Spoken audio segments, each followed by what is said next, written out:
Samdijk, Excellency, ladies and gentlemen, welcome once again to Cambodia Economic Growth Policy Dialogue.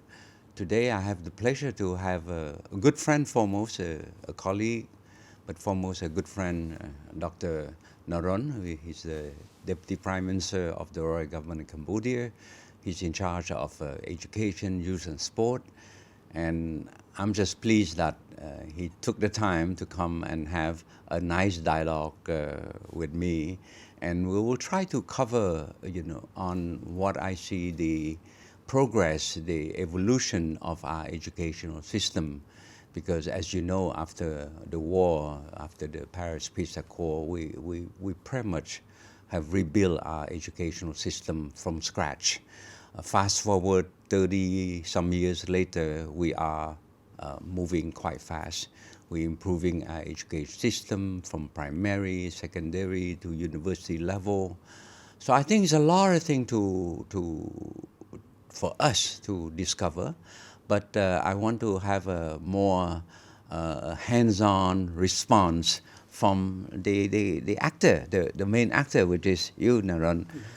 You've been handling this portfolio for about what, like 11 years. 11 years, almost 12 years now. Almost 12 years, yeah. So tell me a bit how you see the 12 years ago when you were asked by the Prime Minister at that time, was like the Choun who asked you to move from finance, from the Supreme National Economic Council to take over the portfolio of education. Tell me a bit how it evolved. Yeah. So thank you very much. I think I've worked around 15 years in the area of economy and finance, and I'm trained as an economist, focusing on macroeconomics, on public finance, but also on insurance, non-bank insurance sector, also policy analysis. But in 2013, I was asked by Samdijk to come to education. I understand that the importance of education, especially for Cambodia, which has a high proportion of young people. So we have to give them knowledge, skill, but also good attitude to become a human capital for economic transformation. So I started by identifying 8 priorities. So I'm moving, from finance to education is a new area.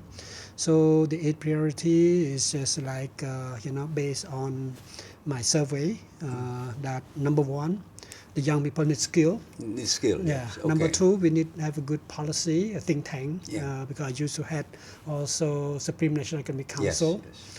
So I think that education, we must have a think tank that can guide the policy. Number 3, grade-level exam, because we have seen that the young people, they don't study.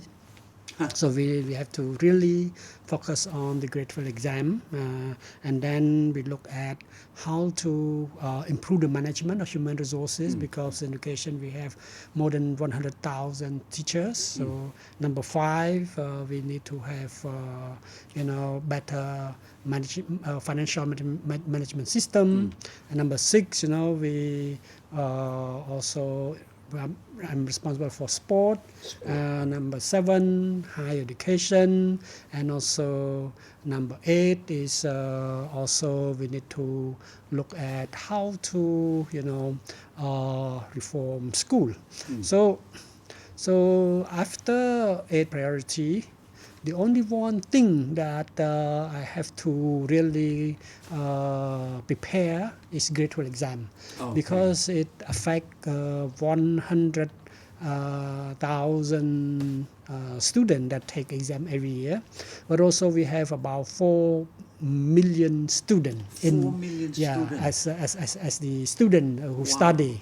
4 million. So at least we have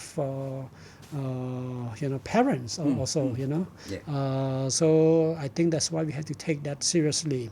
But after we implemented the education, the exam reform, I found out that the very strict, no cheating. So only 25% of the students pass. Really? So so the first year is really very serious, 25%. So we organized the second exam the same year because a lot of student fails. 75% of student fail is not good. So but at the end we have 40% of the student pass.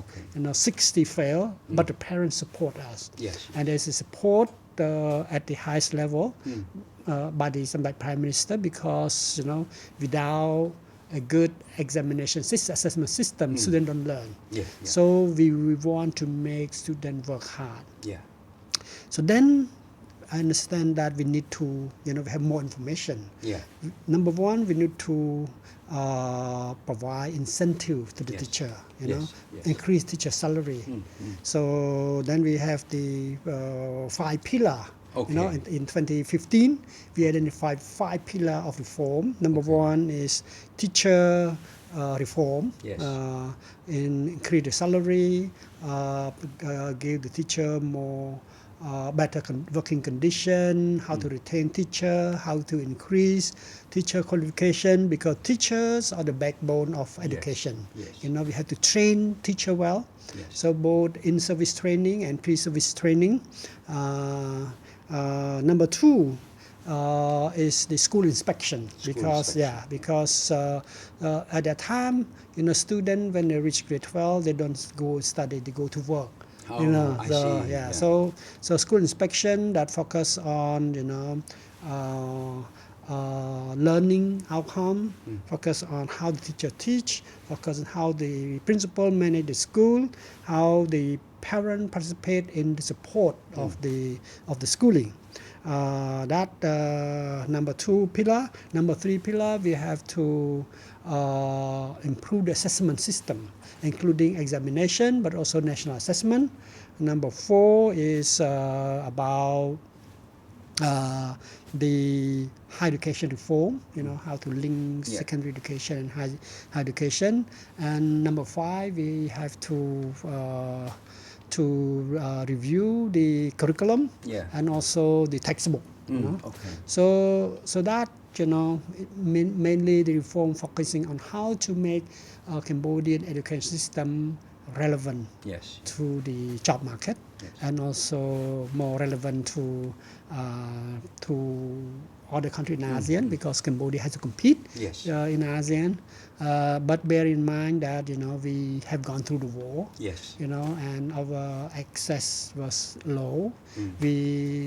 I think because of the war, we did not know half of the budget at that time spent on security and also on military. So starting from year 2000 that we start to give build road infrastructure. We have peace. Then the parent they want to send their kid to school. So and we need to build more school building and also increase the salary of the teacher. So after we implemented at the central level, I wonder whether how can we improve the result at the school level. So I start to do my PhD. To do research, so that we look at the experience worldwide of education reform because we cannot afford to waste time.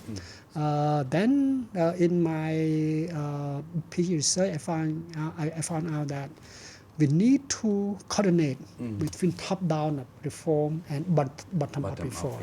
So we cannot just reform at the central level. How does it work? Because we have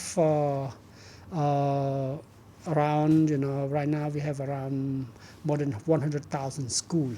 7,000 of primary school. We have also around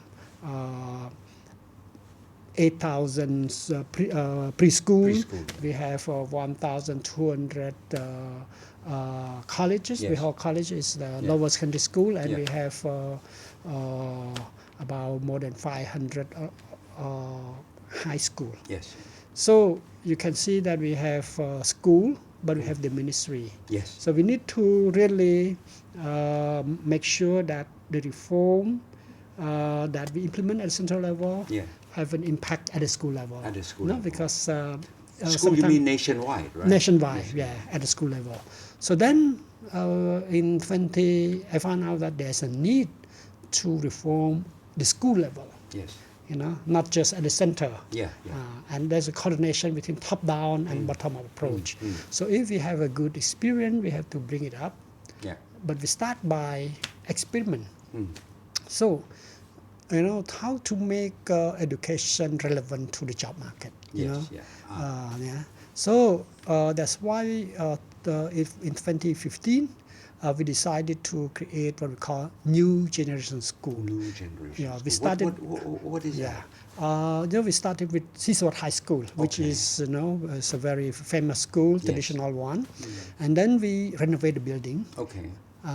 make the infrastructure modern, you know, library, but also equipped with IT, Yes. with laboratory, Yes. but also the improve the teaching method. I see. It's Yeah. not rote learning, memorizing, Yeah. you know, like we did before, Yeah. but you know what we call apply new teaching method. Yes. It's a more critical thinking skill, Yes. problem solving skill, Okay. you know, so that you know the ultimate goal of education is to give the student the knowledge, Yes. but also the skill, Yeah.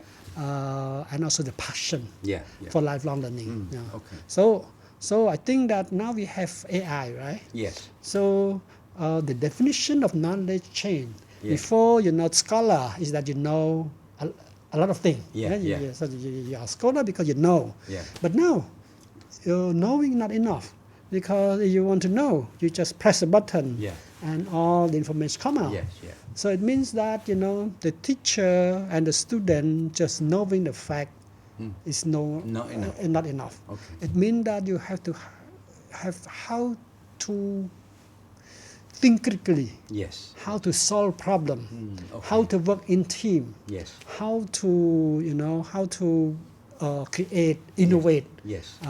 and also digital skill. You know, so that's why with AI, you know, with the internet, is that you know, just knowledge is not enough. Knowing facts is not enough. Yes. Yeah. So you have to know how to apply the fact. So that's why I think we apply new teaching method we call constructivism. Yeah. That the student should do the research. Yes.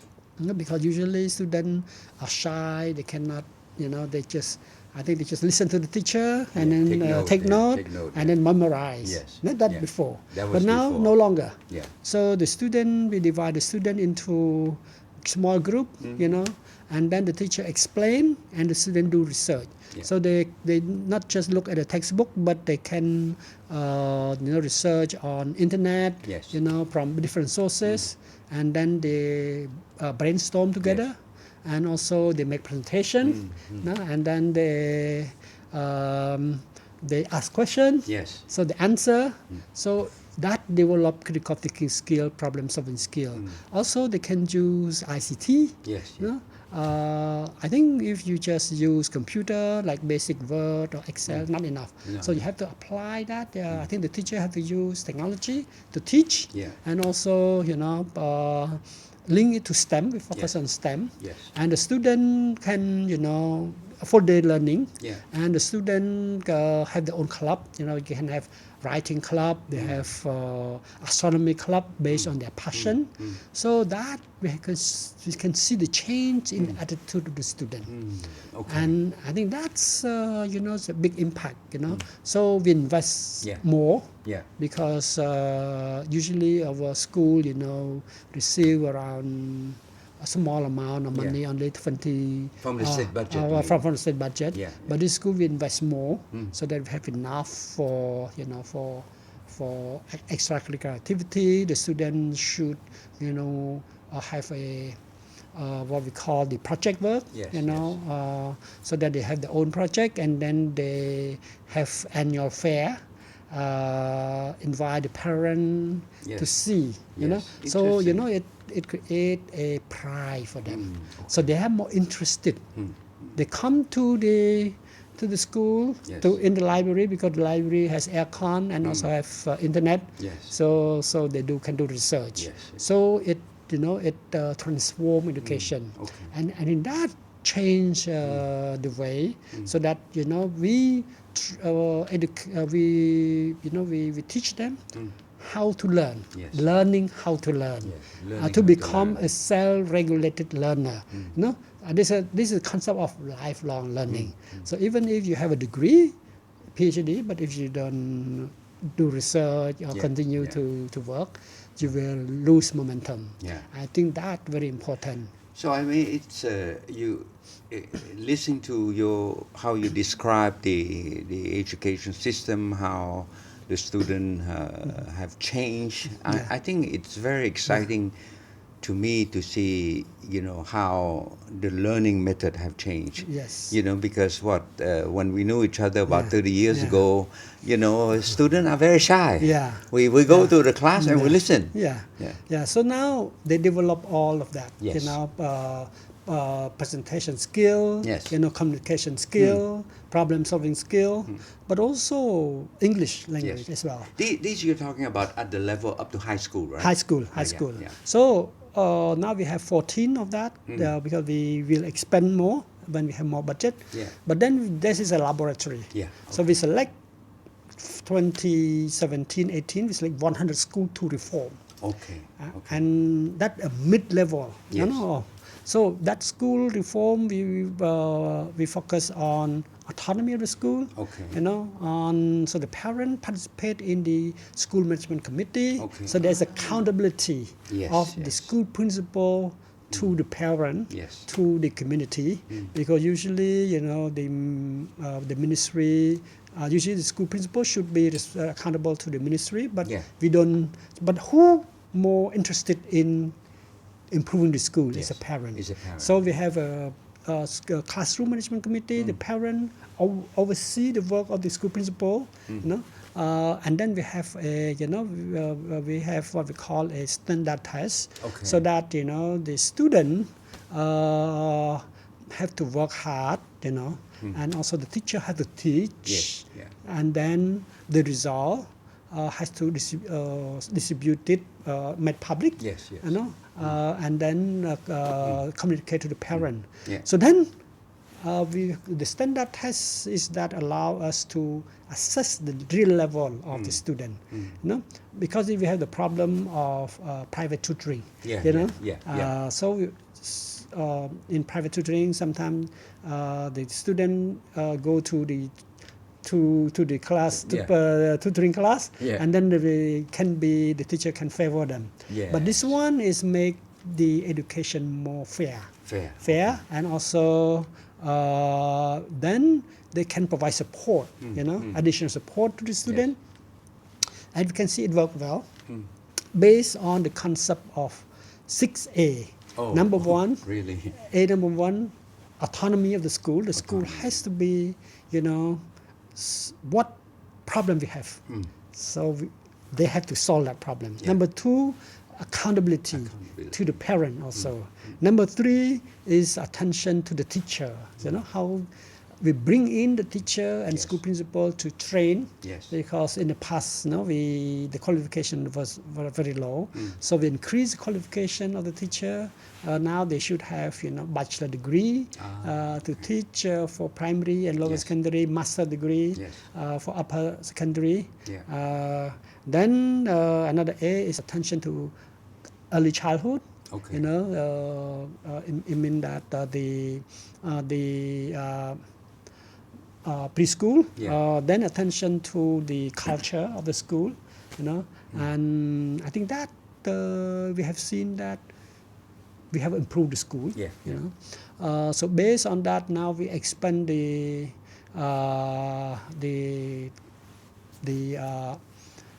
increase the number of the reform of the school to 1,500 now, you know. So I think that we tested out for a few years, and now we expand that. Now, I think that we also increase budget. I think the government, like Hun Sen, he built now 4,500 school building during the last 20 years or more. Some like the Choun and also some like TPAB bill. And the ministry using the state budget, also the partner budget to build 1,200 more schools during the last 10 years. So the reform focusing on both access to preschool, which is very important, how to take care of the small child, because the brain of the child develop 80-90% from during the first 1,000 days. Because the importance of 1,000 days. That's why we encourage the parent to send the kid to preschool. We managed to increase access to preschool for 5 years old children from 60 to 70% now, 71%. And also primary school also increase the number from 2.1 million to 2.2 million students. But more importantly, we increase the access for lower secondary, build more schools. So the policy is to build more lower secondary school, now we have more than 1,200. So all the districts should have. So you would say that now quantitatively we should have enough. We should increase, but not yet enough. Not yet enough. Not yet enough, because we increase now from around 55% for lower secondary to 75%. In terms, 20% increase during the last 10 years. In terms of the number of the students, we increase more than 170 students have access to lower secondary. For upper secondary, Vichilai, increased access from 26% to now 45%. An increase of. So it's still a long way. Yeah, still because of the war, we could not build. So I think during the last 10 years, we managed to provide an increase of 350,000 students have access to secondary education. During the 1960s, only 3% reached. And now, what is the percentage? Now is 35%. 35%. But we must build more schools and train more teachers to increase access. So both I think the number, the access, but also the quality. For the quality, we focus also on early grade reading and early grade mathematics to improve the learning of Khmer language. So for grade 1, 2, and 3, we prepare what we call early grade learning for Khmer language and for mathematics, so that to build the foundational skill, and then to reform the whole school approach of reform to reform. And now we we create what we call a model school. Now model school is what is it? Well, number one, the school that should have better learning outcome. But grade grade 12 exam, that they have a lot of grade A, B, C. So at least 30% of the student receive A, B, C grade, or maybe 90% of the student pass. Especially for rural school. For education, I think socio-economic background of student very important. For the result. So if they have that indicator, standard number 1, learning outcome. Standard number 2, teaching, how the teacher teach. Then there should be, the agreement between the teacher and the school principal, with the parent, how they teach better, that commitment. Number 3 is participation of the parents in the school management, so they should support the school. Education, is like Singapore, where they have a very good education, is that the parent, they care a lot. So they have to link up with the school. The school should provide them information about the student, about what a problem, because the student need the parent support at home. Another problem, we also have half-day schooling. We don't have enough classroom and also teacher. So only half day. Half day is not enough compared to full day. So I think we encourage a full day. So you mentioned half day. So how long do you think you will need more time to ultimately bring to a full class, full day? Maybe we have to build more school building and also train more teacher. So at least 10-15 years. Singapore used to have half day teaching also. Oh, is that right? Yeah, until the 1980. I see. So it's not uncommon. It's not uncommon because the phase of economic development and the resource education is also about how much resource you have. But also how the students are ready. If bear in mind that in 25 years ago, 40% of the Cambodian children suffer from malnutrition. Like stunting and wasting, like 40%. Now we reduce to 20%. But still, that's why we have a gap between urban and rural gap. You mentioned about the role of education in part of the economic development of the country, and that's probably something I want to dig a bit more, because as you know, in 4 years' time, we will have the opportunity to graduate from a least developed country to a developing country.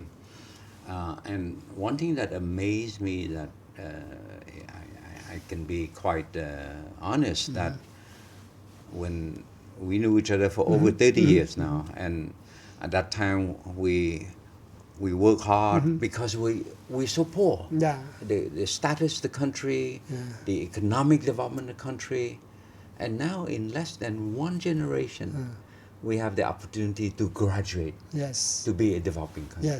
So I mean, that's it's an achievement, an accomplishment in itself, but it means the challenge of being a developing country. That's where education will kick in. I think number one is the quality of the student. So we have seen that over the years, when we tighten the grip at the grade 12 exam, we've seen the improvement in the share of the grade A, B, C student. And we can see the huge increase. And then also we have private school as well that provide that. Parent also, we have different private school. But overall, we also focus on higher education reform. So to respond to the market needs, we focus on STEM. STEM is science, technology, engineering, and mathematics. So we invest a lot in Institute of Technology of Cambodia. So STEM is you apply to all the school or just specific schools? Only specific school. Only around 30% of the students study for STEM. And also like ITC, for example. So higher education around 34. But secondary education around 30. So we invest a lot in only 5 or 6 schools.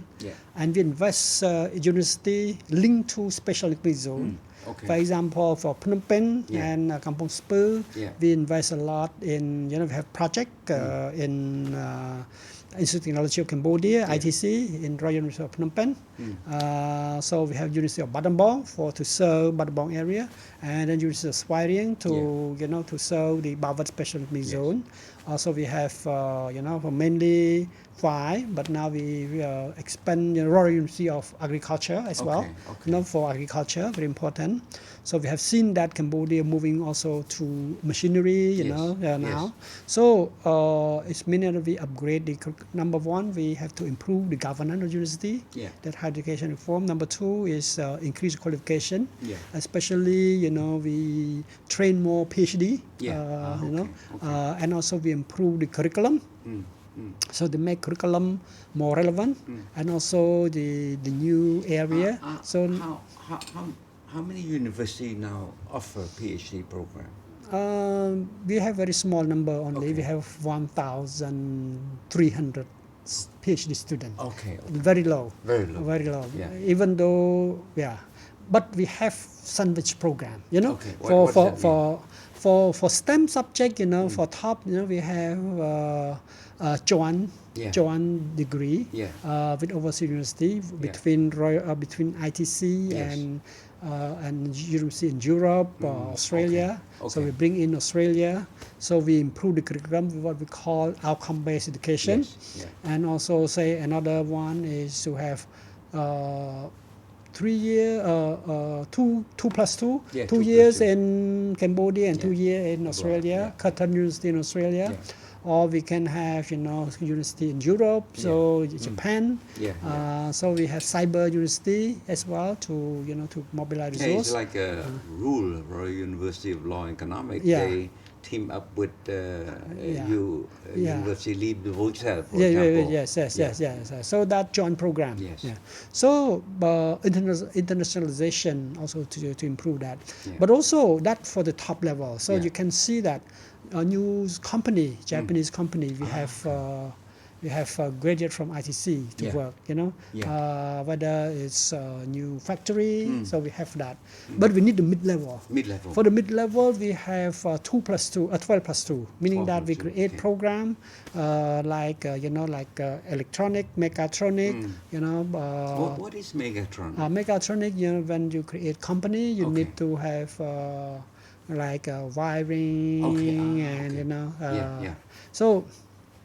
so those kind of skill, it's skill based. Skill based. So it's a mid level. You don't need engineer to to open a new company. You need that level. So we call competence based training. It means that 1 year you go to school. It means like 50-50 or 60% skill outside, and only 40% in the classroom. So it's a more practical, more skill based.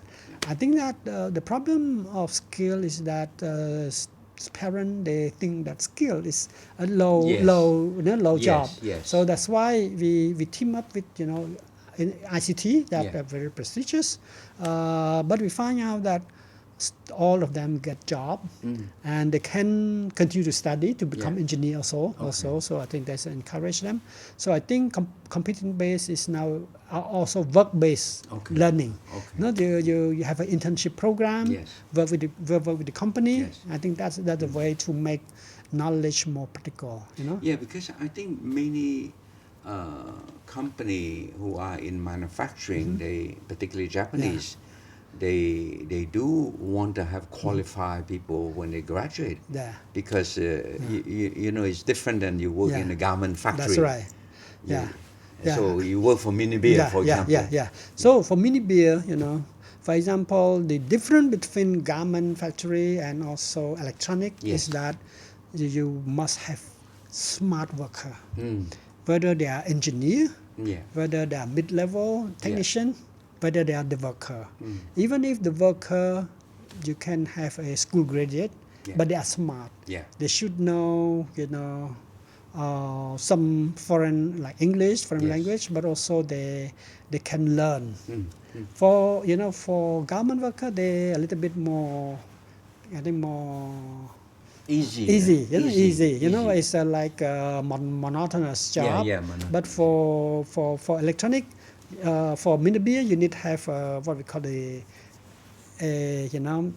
like you must have some skill how to manipulate. I think your finger have to be agile. But also you have to know how to think. So I think that usually they take smart graduate from high school and train them on the job. Okay. So they train just 1 week or one month. So these students don't need to go to ITC, for example. Yeah, I think for just a worker, they don't get to go to okay. ITC. For ITC, you become engineer, or you can have mid-level technician. I talked to several people in ITC. ITC provide a lot of scholarship with Japan, for that matter. So ITC, you know, we fund a lot because also we get assistance from different partners from Japan, from Korea, but also there's a international consortium. Yes. You know, bring in, you know, international expert, not from, you know, like 50 countries around the world, Europe, you know. And are they all industrial? Including industrial. Okay. So they half academic and half industry. Yes. So that they provide you with the knowledge how to improve the education, how to respond to market needs, how to change the curriculum. Yes. So I think the higher education reform is to make education more relevant to the job market, and that's why now we introduce AI, new skill, AI, cyber security, software engineering, and also new area like machine learning, something like that, to respond to the context of fourth industrial revolution. That's right. That's what you're talking about now, right? Yes. So that's why we also work with the University of Curtin and Macquarie University from Australia to have that joint program. Yes. And also, so I think internationalization of education, higher education is a way forward. Yes. But also linking higher education with secondary. So that so we have that approach, so that the secondary school also, you know, they can have a tutoring. Yes. They can offer robotic club, they can improve the STEM, you know, so link higher education with secondary, and also the career counseling at secondary, so that you know how to choose. If you want to become engineer, what you should study. You want to become so like doctors, what you should study. You want to become agronomist, what you should study. So I think that I see in recent years the ranking of a Cambodian university is getting pretty good. For example, NUM, National University of Management, they were ranked quite high in terms of innovation, for example. So, you know, the ministry gave NUM, you know, National University of Management 6 hectares of land at the, you know, at the prime area, you know. Really? So I think like that OCIC area? No, I think the other bridge, you know. Okay. I think like the big compound of building. Yes.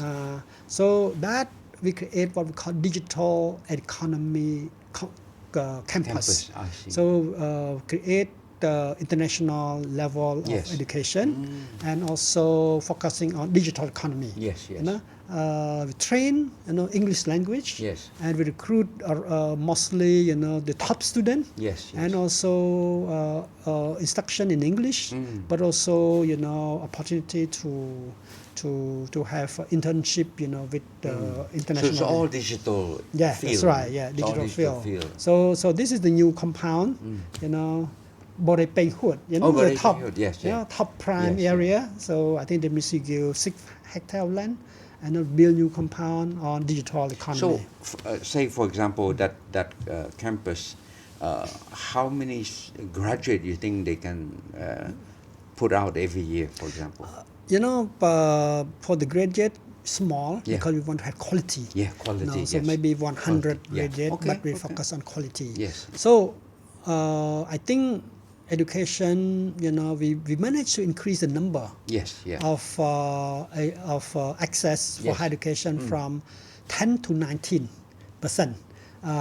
You know, meaning that in terms of total number, from 200,000 now to 300,000 total number. Yes. But more importantly, we also work on different level of quality. Yes. You know, to produce more, you know, another one way, but to have more better quality, that's another way. So we work on both. Yeah, I think from my perspective, you know, I mean, and Naron, you're you're an economist, you're former Ministry of Economy and Finance, so I think you were involved quite a bit into many economic policy, right? And we work together, the industrial development policy, the rice policy, so many economic policy, and we all know that at the end of the day, you know, the education is everything, is the backbone. Yes. Yes, I agree with you. Quantity is important, but you need now to start looking at the quality. So where do you think we, among ASEAN, for example, where do we rank now? I think, you know, I think education also depend on per capita income. Yeah, per capita so income. You can see that, you know, in ASEAN, Singapore is around, you know, like 90,000 US dollar, Malaysia 13,000, Thailand 7,000, Vietnam 5,000. So you but benchmark that, right? we around 2,500, you know, in terms of per capita income. But I think for education, I think 20 to 30% of our students they can compete globally. Yes. 20 to 30% now they can compete globally. That's very good. You know? That's good already. And you know, even the Singaporean now they recruit. They can see the improvement of the quality of a student. So we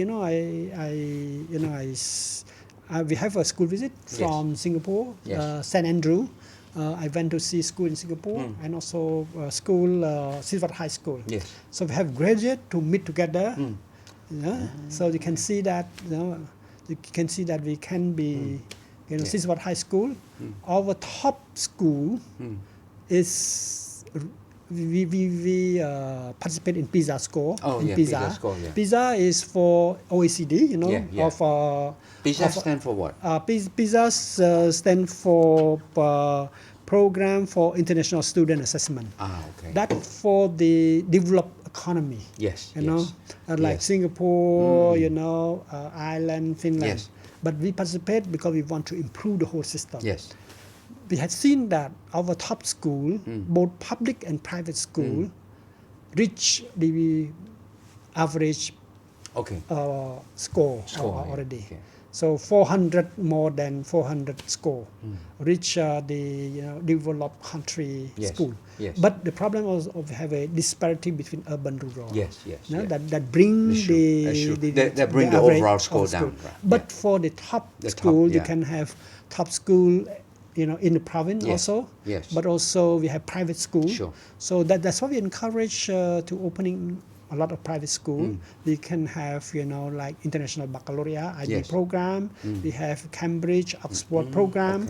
We have different schools. So it's the range. Now we see more British British school coming in. So I think Australia. So we have a Western Australian curriculum, we have a South Australian curriculum, but also some like Prime Minister. He, you know, he asked me, some like Hun Sen asked me to bring in university. We call De Montfort. De Montfort, De Montfort is UK. a British UK, you know, university. This is the first one, and also we have many. Primary, but also secondary British school. So we have French school, we have Canadian school, we have British school. So, but also we have very good Cambodian school, international school. So I think that that also helped to you know to improve the overall quality of education. So I think to get quality you need money to invest. Invest in teacher, invest in facility, but also we need to invest in student themselves. You know, parents should take care of their student and support the student. For quality, you need 5 Yeah. five Criteria. factor. Yeah. Number one is government and Yeah. also ministry Yeah. that have a policy but also have budget to increase the budget. Number two, you must have good teacher, well-trained teacher, Yeah. committed teacher. You need to give teacher higher salary Yes. and train well. And then now they should have knowledge. They should have also the pedagogy. But also number three, you should have digital skill. Number three, you need to have students who are ready. Who ready, meaning that they are not suffer from malnutrition. So you can so they can see the gap. But 20% of Cambodian students, even though they are poor, if they work hard, they can get there. We call resilience. Number four, you have to have a good school principal. So I think that important. Number five is parental support. Without parental support, so I think that quality education depends on that. How do you see now? I mean, the country is quite stable now. Let's face it. We've been going through a very rough time historically in recent years. With the genocide, with so many difficult times, and to me, this is where the challenge of a missing generation after the war. That initial generation who went through the war was totally devastated. So then you have a long gap of rebuilding. That's right. Rebuilding the health, number one, right? You said yourself, if the kids are stunned, he wouldn't be able to perform well, right? So now I think 30 years later, I'm happy to hear that you say that we are coming we're not up there yet, but our top school are up there. So you can, we can look at history. So back in the 19th century, when the French came, Cambodia was completely destroyed. The war between Siam at the time, Thailand and Vietnam in Cambodia, nothing is left. So King Ong Duong rebuilt the school, the pagoda school, and then the French tried to build, to build a school, building starting from the pagoda school, Buddhism, Tripikata, Patrai Beda. It took 100 years to get to the 1960 and 1970. 1960 we say, okay, this is the good time for education, but remember that every year only around, it's called elitist education. Only 3% of the students pass, grade 12, and every year only maybe 50 students, get BA, bachelor degree. Because we don't have enough school. But that for civil servant is okay. At that time for the economy, still okay. But then we have war and revolution. Destroy again. So now is already like 50 years, right? So we have to recover from that. You can see that it took 100 years to build the whole human resource system, like human capital, during the 19th century and first half of 20th century. But now we have rebuilt again. But we have seen that this one, the pace is more rapid. Because the last 25 years, we have stability, we have high economic growth, and also I think demand supply. When we have more resource, you can invest more in education. The parent can invest more. So I think that's why education, it depends on the level of income and also the commitment of the society. That's why I think the commitment of society, the value for teacher is very important. So we must. How in terms of salary for the teacher, are they comparatively, with the other civil servant? How are they? Somebody, Prime Minister, he made an exception that for salary teacher a little bit higher than other civil servant. Now we are able to attract the best to become teacher. Oh, good. 75% of teacher student Yes. get grade A, B, and C. Okay. Before only grade E. Oh you my know, God. they almost failed. Yes, But yes. now we can Yeah. get the top one. Yeah, the top one. So I think we are on the right track. Yeah. That's why we focus also on the reform of the teacher training center. We call Yes. teacher education college. You know, we renovate. You know, the facility. We Yes. got grant from Japan, 30 million to build the. Near the independent monuments. That the government money, but Yes. also the ADB. Yes, yeah. And also we focus on modernizing the teacher education, then the curriculum, the facility, but also to find the best lecturer to become to lecture. Yeah. And I think that my prime minister, he give also the stipend, 70% of the civil servant salary. Before only $10 per month. Now they can get, you know, maybe $200, $300 US dollar. Yeah. So then we can attract. Yes, you can attract. Yeah, because I think looking long-term horizon, you know, I'm with you know our dear colleague DPM Bung Sevisot, who he's in charge of the Cambodia Vision 2050. So we work quite a bit with the World Bank and try to see what does it take for us, for Cambodia to achieve the Vision 2050. So a lot to do with education. You need to have a good pool of well-educated people, well-skilled, well-trained. I mean, so that's the basis of growth. So I think I would, you know, I think to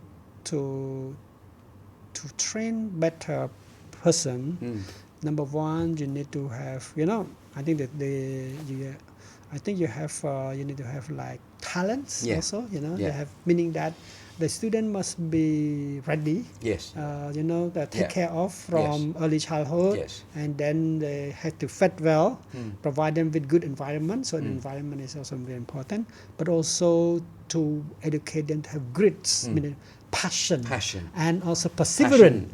So there's a study, you know. There's a study whether you have high IQ or you have grit, passion, and perseverance. I think you need both. You need both, So but also you need environment. You know? you cannot be smart and lazy. That's right. You need both smart and perseverance. But also you need a good environment. So I think that's the problem of the gap between urban and rural. So if you bring in, you know, because if you bring in some good student from rural area, and then put them in the city, you can see the transformation of the person very fast. Indeed. Because people learn from the environment. So if you live in the jungle, you will behave in the jungle, you have no access to knowledge. But if you live in urban area, I think that the way, you know, and development is all about, is about demonstration effect. So you learn from your environment, and then you make effort to improve yourself. And then you that's about development. So the development is about copy, but also about learning. So knowledge is very important. So you look at, you know, Angkor, how the Khmer build the empire, Khmer empire. Not just religion, but a system of learning. So I refer back to, you know, to the education in the Khmer, during the Khmer Empire. You have the Perij Guru, you know, the royal Raja, the Guru, the royal Guru, who, you know, oversee the construction of the temple. You know, you can say Banti Say temple is built by the Guru, but also the one who helped the king, 5 king, you know, to build Angkor also. So the Guru, you know, is responsible for education of the children. You know, so I think the system of religion, but also of knowledge. So you cannot, for a civilization, you have to build human resources. No, you learn a system of passing knowledge from one generation to another. So I think for an empire, for building Angkor Wat, you need a system of education. You need, you know, like Jayavarman the 7th. You know, he has a wife, the queen, who is the rector of the university at that time. Indra Devi, his second wife. She well versed in Sanskrit, and wrote poem in Sanskrit because Sanskrit is a high level language. No, it's not God language, but also for passing and learning from overseas. You can have the guru coming from India or go to study in India. So there's internationalization through Sanskrit, also through Brahmanism. So I think when Angkor decline could be caused by the loss of human resources, the change of religion, and then the loss. I think they migrate to Thailand, and the Thailand they take them to Siam at that time, but also economic background. So the decline of Angkor can also be caused by decline in soil productivity, in agriculture productivity, because you use a lot of land, so it decline. But it can be by trade in the we don't have trade. Angkor is there's no money. But compared to other civilization that they have money. So economy is the backbone of the empire. So how to build education? You need resources. You need finance. That's why developed country they invest a lot in library, in school, in teacher training. So education and economic development is linked together. That's why like country like Singapore, but also like Japan, they invest a lot in education because they don't have natural resources. And human resources play a very important role for that. So I think from your very passionate description of educational system, I can feel that I can feel for sure your passion is there. But it gave me a lot of encouragement to see that, one, of course you're the Minister of Education, so you know what you're talking about, and it gave me a lot of faith that if we look forward to achieve the Vision 2050, the understanding is there. But what you need foremost is access to resource, That's right. access to finance, so that you can invest into education. So you have to have a multi-pronged strategy. Even in the U.S., you can have top university, Harvard, Ivy League, Princeton, but but they also have like community college, for very basic, But you can see that you can spend like tuition like 3,000 for community college, and maybe like 10,000, like 100,000 for the top level. So I mean to have that top, you must recruit the best, faculty. So it means that you must have resource. So I think that for top university, you must have like endowment fund. So the university themselves, like University of Columbia, I think the budget is like before 15 billion, even bigger than Cambodian economy. Now maybe Harvard is 50 billion. 50 billion, the bigger than the whole Cambodian economy. So you can see that how can you get the quality is there.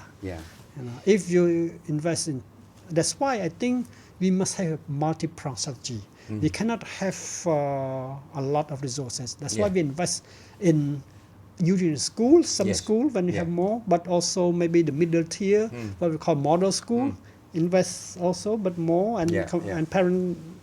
But also we invest only a few, 4 or 5 universities that provide the quality. The rest, okay, you can have small. So I think that the strategy is just no one can bring up together everything, but we must also always reform it to meet the needs of the economy.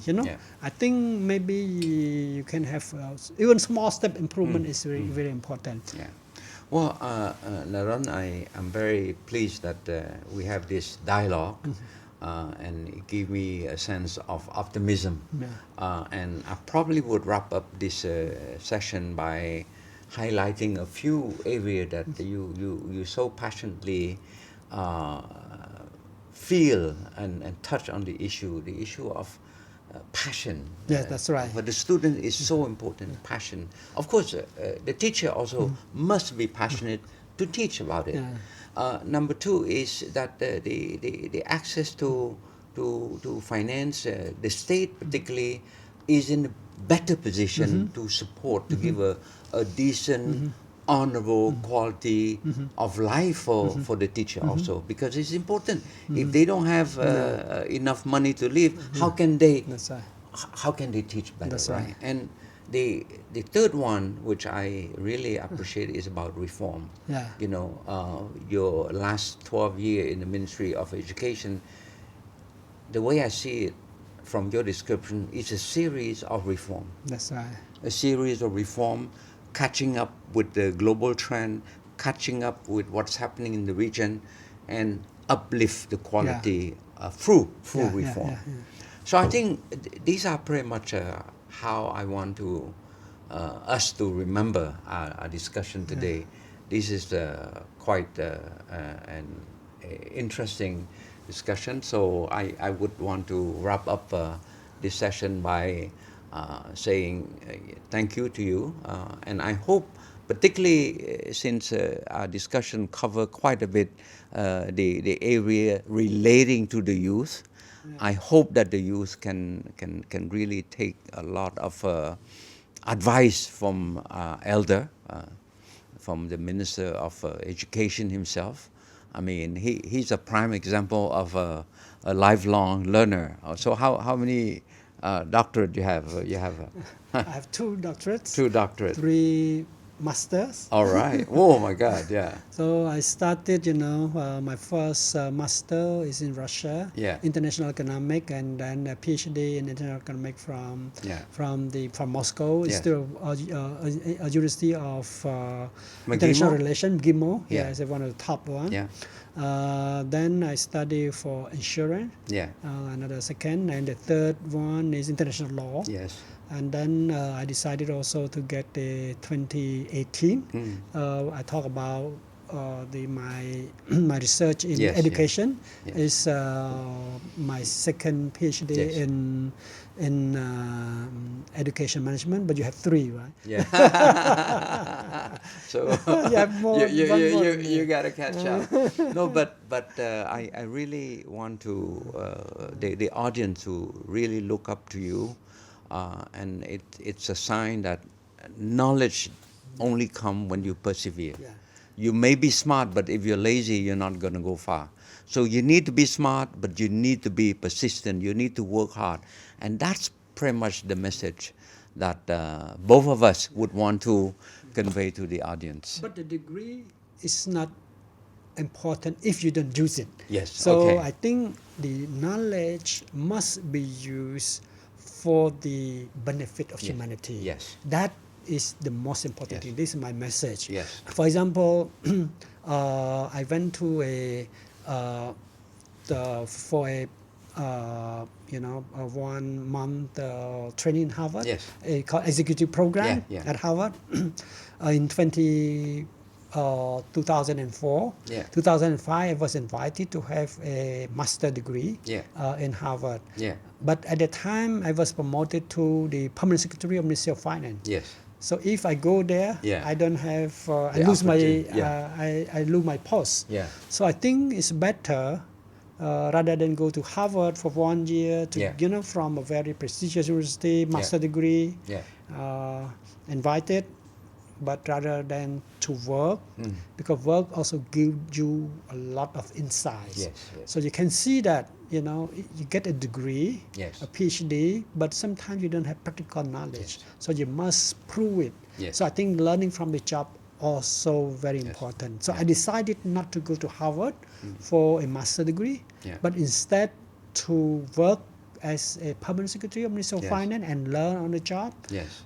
But instead I do what we call the you know, the distance learning. Yeah, distance so learning. distance learning for insurance, Yes, you yeah. know, and later on, you know, learning at you know, during the weekend Yes. and at night for the international law. Yeah. So it's my passion, you know, my dream of learning in French. Yeah. So that's my dream. Yeah. But you know, you must have a motivation why you learn it. Yes, yeah. Is that you can apply it. Yes. So the But apply you your speak knowledge. English, you speak French, you speak Russian, and you speak Chinese also now. Also Thai. Thai, oh my God, yeah. So on language you beat me because I only speak 4 languages. So it's really a pleasure to have this session, and I cannot stress more the importance of learning, the importance of lifelong learning, particularly the importance of being passionate about what you want to do in your life, because at the end of the day, learning is one thing, applying is something else. So Naron, thank you so much for coming and share this passionate dialogue. Thank you very much. Thank you. Thank you. That was a great discussion. All right, so I'll see you all next time.